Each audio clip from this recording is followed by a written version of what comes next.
Is the day of Ryan here, and today is the day of the Xfinity race, so that'll be going on at 3:30. This video will be out probably about an hour or two before then. But today I'm going to be giving you guys my predictions for the Charlotte Roval race weekend for the NASCAR Cup and Xfinity Series. This weekend looks like it will end up bringing something we haven't seen yet, which is a very rainy Roval race. And in particular, it'll actually bring us a full weekend of it because it looks like it'll be raining all day tomorrow and Sunday. So we will see a lot of rain racing, which I think will potentially add to some of the chaos that I'm going to be trying to tell you guys what I think is going to happen.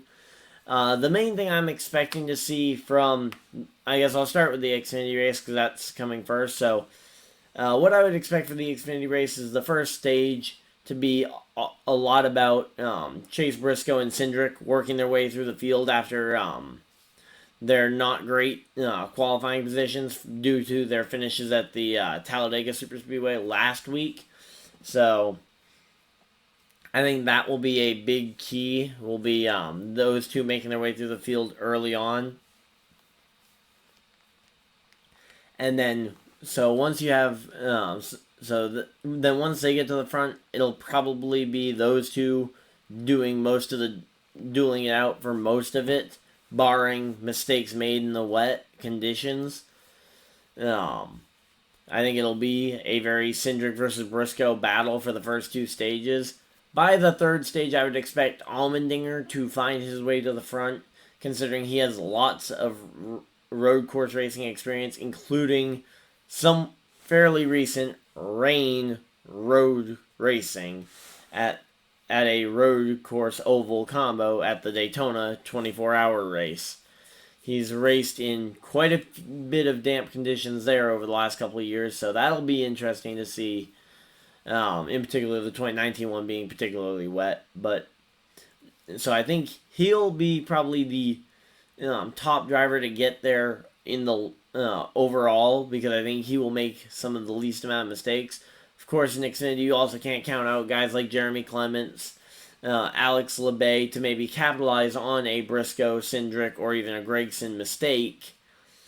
Even someone like you could see the for playoff guys, you could see Ryan Sieg maybe capitalize just by being very cautious and not making mistakes.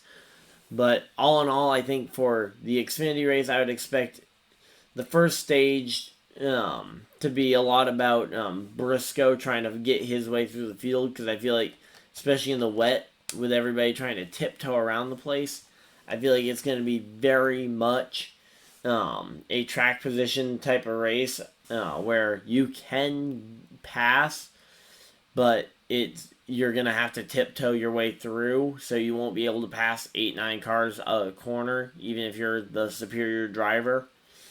So I think by about lap 10, 15 ish at the Roval, I think both Briscoe and Cindric will be up towards the front.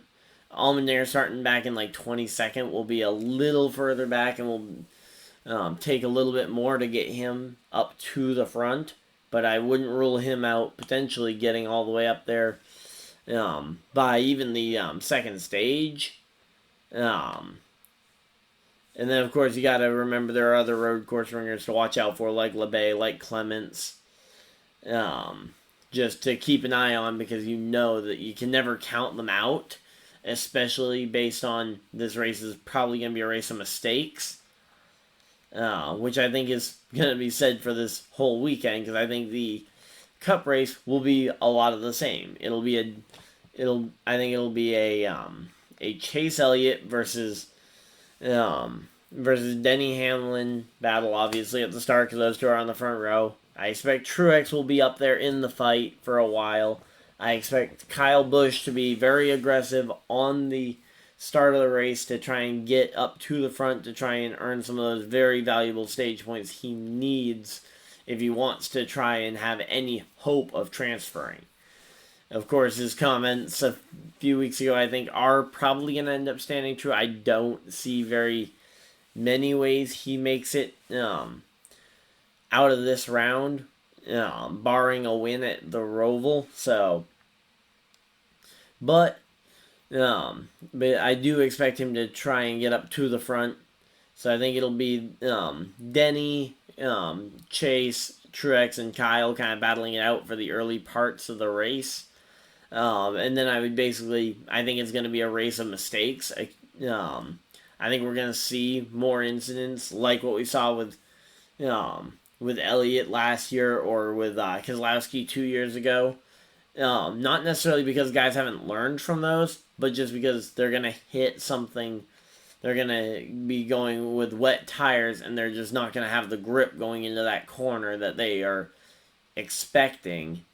So I would anticipate that that's going to be very treacherous and is going to be potentially a pretty big issue and will probably extend this race pretty long just based on the amount of cautions that I'm expecting. Just kind of looking at the rain and knowing that most of these drivers, if not all of them, have had at most 3 rain races in their career, at least at the NASCAR Cup and Xfinity Series level.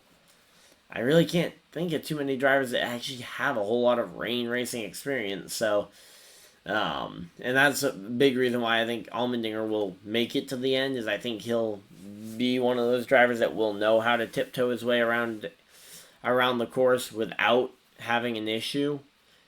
So yeah, so that.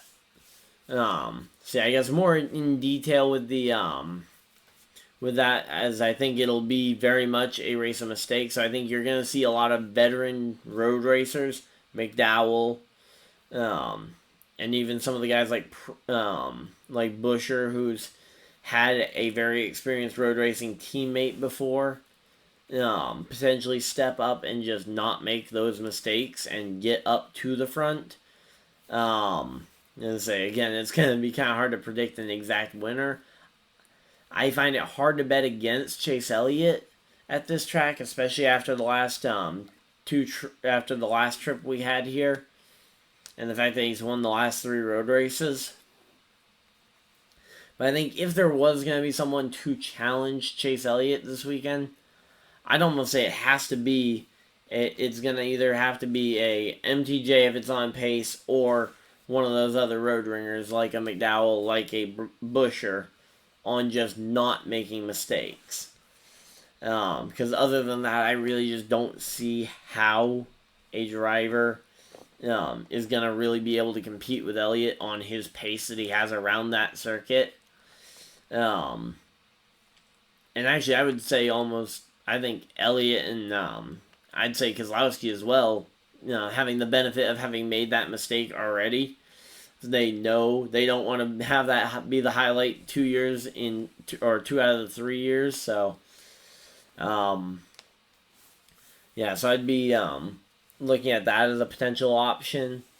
Also, kind of looking back to the other road course race we had earlier this year, I would say it's going to be somewhat similar to the Daytona road course, just maybe with a slightly less predictable finish. So, yeah, that's pretty much all I really know for how these cars will handle. I haven't done any simulator racing with the Charlotte Roval and Rain, so I don't really know how it'll handle myself. But yeah, I would expect very low grip. I'd almost say even maybe see some dirt track guys, maybe like a Christopher Bell, who is self-admittedly not great at road racing, get up to the front just because he's very used to handling a car that is trying to spin out on him. I think either you'll see him make a rookie mistake, or he'll spin, or he'll be able to hold on to it. You'll get some highlights from him for sure. Other guys like Stenhouse and Newman who have experience with dirt racing, I could see them getting it sideways a bit. Kind of same thing in the Xfinity Series with Briscoe. Again, that dirt racing background, being able to hold on to a car that's on the edge of control. But yeah, this is definitely going to be a race to watch. I'm going to be watching it, both races in full at home. I'm not going to be at the track, obviously, because just nowhere near possible. Also, we got the broadcasters returning to the track for the first time. So we've got broadcasters actually back at the track for the first time in a long time. But yeah, that's pretty much everything for this video. So hopefully you guys did enjoy. If you guys did, leave a like on the video. Subscribe if you guys are new. Comment down below your guys' thoughts on what you guys expect for these two races. And other than that, that's pretty much everything. Of course, remember to follow over on Twitter at Ryan Dyer 99 and keep the conversation going over there during the race. I'll be tweeting out during the race. So that's pretty much everything. And I'll see you guys in the next video, live stream, or whatever you guys decide to do with the rest of your night. Have a great day, everybody. Well, hopefully you guys are watching the Xfinity race and maybe even the IMSA race later.